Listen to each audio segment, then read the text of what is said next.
Welcome to the Final Frontiers radio show, where we spotlight inspiring missionary endeavors around the globe.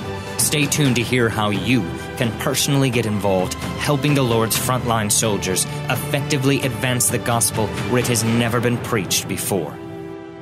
Today we'll have part one of the Final Frontiers trip debriefing for Kenya, Africa. So Kenya, that's the main reason you went over there for that pastors conference that we held. Right.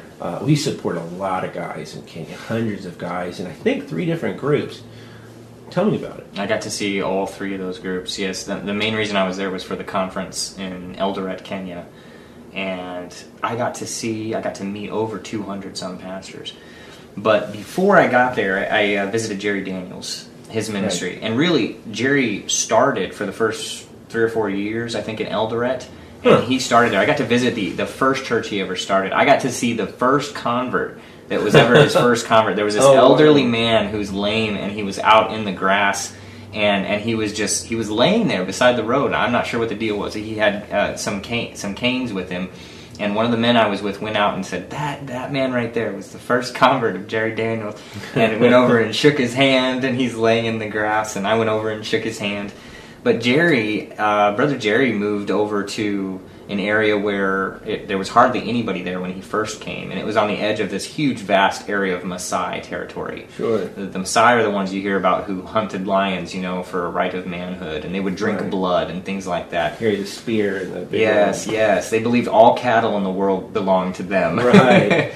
And it's convenient. Yeah. These guys were neat. It was neat to finally meet them. He's right there in Nanyuki.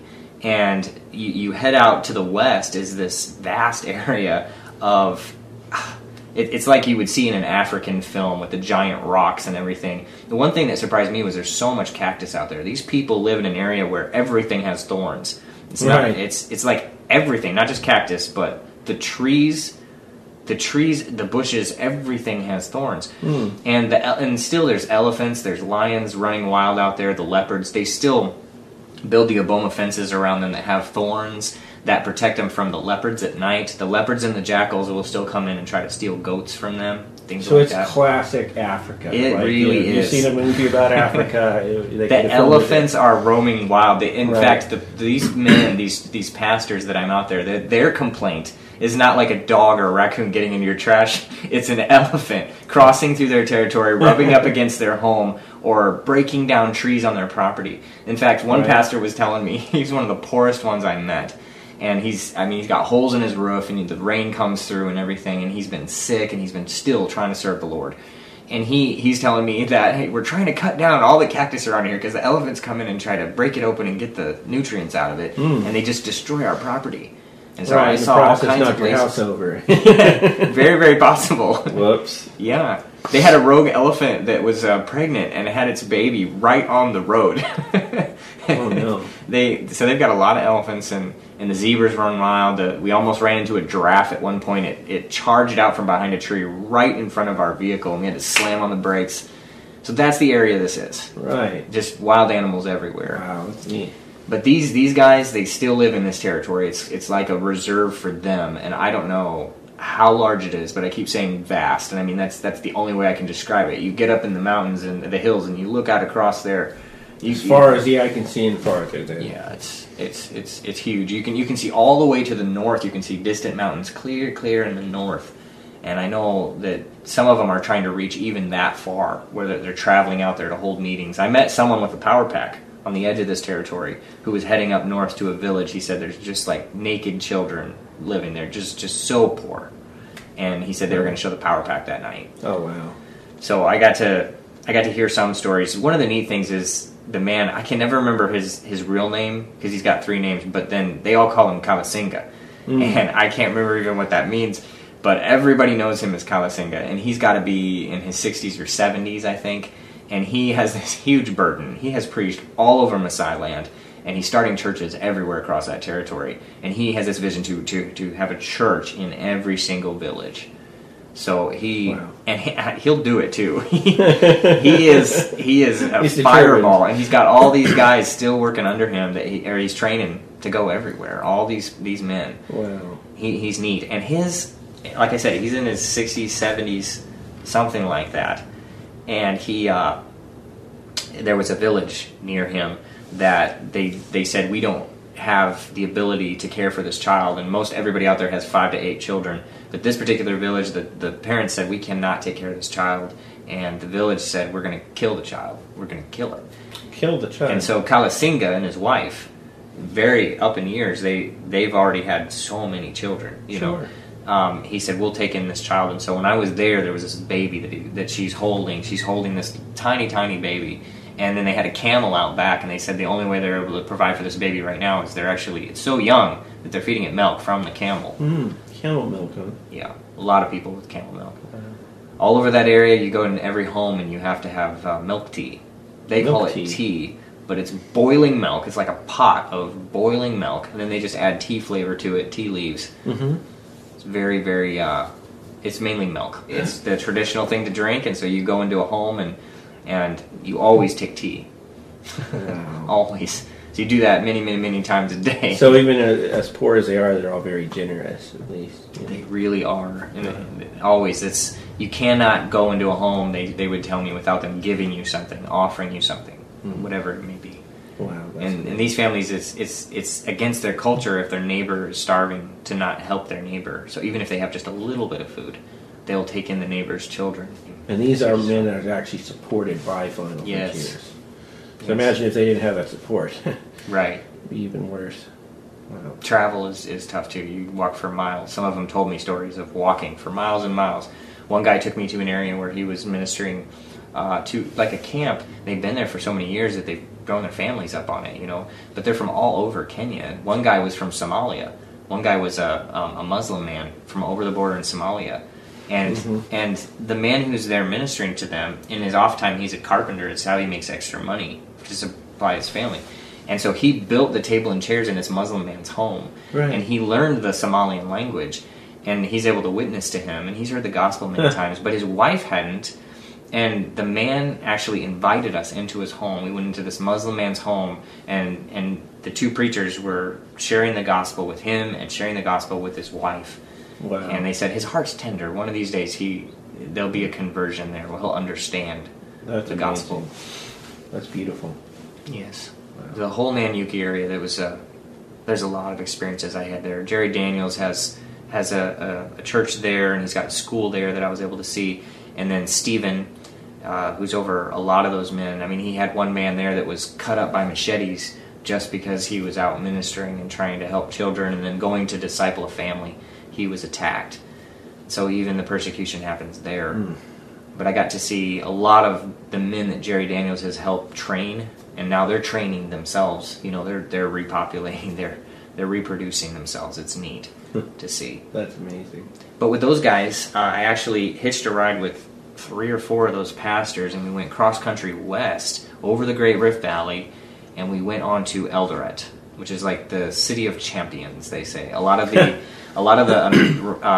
runners, the marathon runners, like the Olympic come out runners. of there. But it's a sad, sad story, because the city of Eldoret was one of the ones that in their last elections got hit worse than almost anywhere as far as tribal violence. So you have these tribes where Kenyatta is the president now, and I believe he's Kikuyu.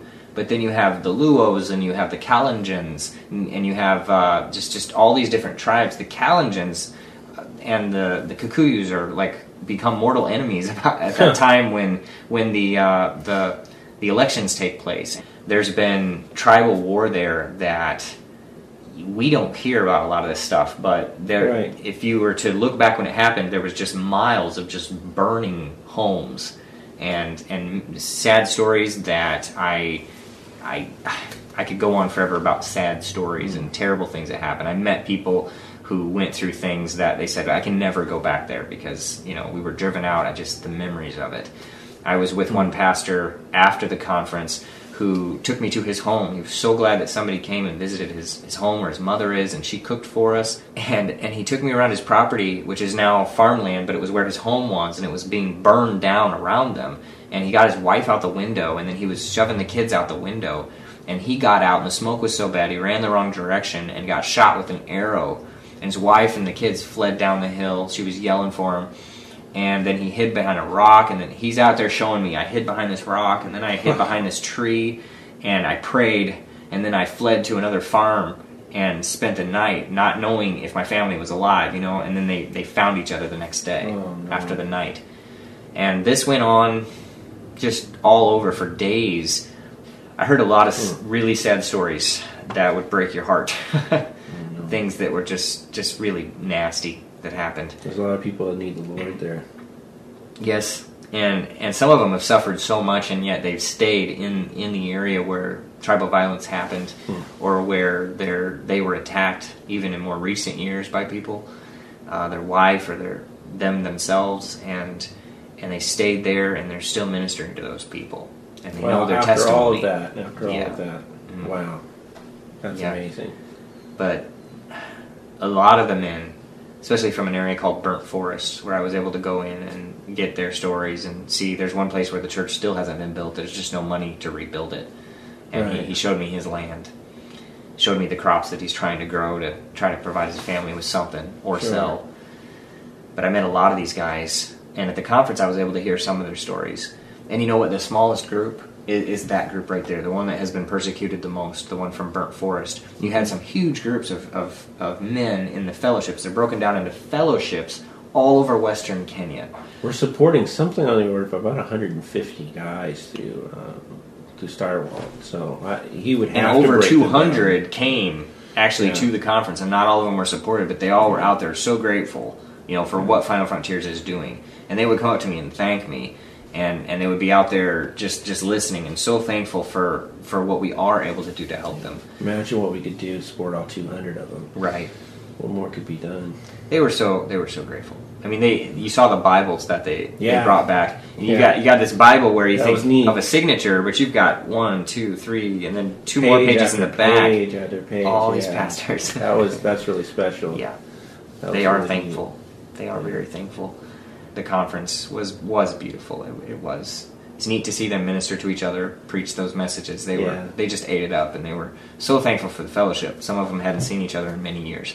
And we do have a video where we were able to edit some things together, so that should be online. Where if people wanted to see it, they could watch the conference, just see some highlights of it. That's wonderful. It's like every pastor there wants you to come see their church. Yeah, and they're so proud. There's just not enough time to see. Come everything. see my people. Yeah. Come see my. Yeah. Yeah, that's wonderful. That's great. I do remember I was with one pastor, and besides all the sad stories, I'll try not to tell those. But there's this one guy, or no, this one lady. She's really young, and their dad died, and she's trying to help her sister and her mom. And the pastor took me there. I think it was John Thumby. He took me and he said, "I want you to meet this girl, but she's trying to help support her family. But she pulls out this book. She's in charge of Sunday school."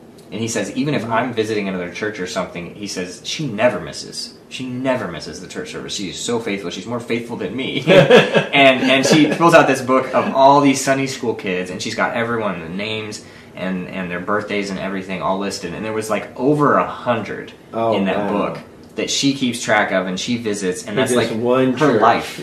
Yeah, and it's that's just one. And he shows me all these different people. We would go into their house. We would have milk tea. we would eat a little bit of bread or something. We'd pray for the family. Yeah. We met them one-on-one individually and saw how they lived and the few chickens that they have, or if they have a well or not. We met all these people. I mean, one of those ladies actually lost her brother in the tribal wars, and they didn't know what happened to him for like a year. And and they finally find the body. It was just so sad. Goodness. That kind of stuff just really hurts these people. Your inquiries and comments are important to us.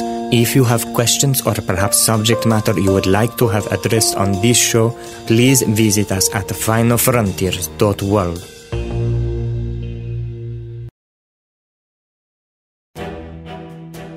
We don't really know how many missionary trips Paul took or everywhere he went. The Bible tells us about only 3 of his trips, and from these we can see a pattern emerge. Let's look at 6 of these. 1, Paul went to strategic cultural centers from which the gospel could flow downstream, as did their commerce, governmental authority, and pagan faith. 2, Paul never pastored a church that we know of, though he did teach and preach. He either assigned pastors from among those who traveled with him, men like Timothy and Titus, or he appointed them from among the new converts, men like Tychicus and Erastus. But he never called for help from a Jewish replacement. He knew the best person to reach the Greek was another Greek. Number 3, Paul never stayed anywhere long. In Thessalonica, he stayed less than 3 weeks, but in that short time he planted a church, appointed a leader, and then moved on. Why?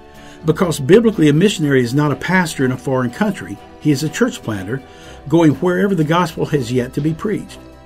4, Paul had a home base. Between trips, he spent a great deal of time in Antioch, serving in his home church or in Jerusalem, meeting with the brethren, and being obedient to his Judaic traditions. He also visited the churches he and his disciples had started, encouraging them and correcting any doctrinal and lifestyle errors. And then, of course, there were his years in prison where he wrote his letters. Number 5, Paul never considered a place to be in uttermost part of the earth after he had planted a church there. It was now a Jerusalem to be reached by that local church. He moved on to turn more uttermost areas into more Jerusalems. Finally, from Paul's example, we learn that you are not a missionary because of where you live or how long you live there. You are a missionary because of what you do and where you do it. If you are really a Pauline missionary, you are first and foremost and forever both a church planter and a discipler of church planters. I'm John Nelms. To learn more about missions, order a copy of my book, The Great Mission, on our website at finalfrontiers.world.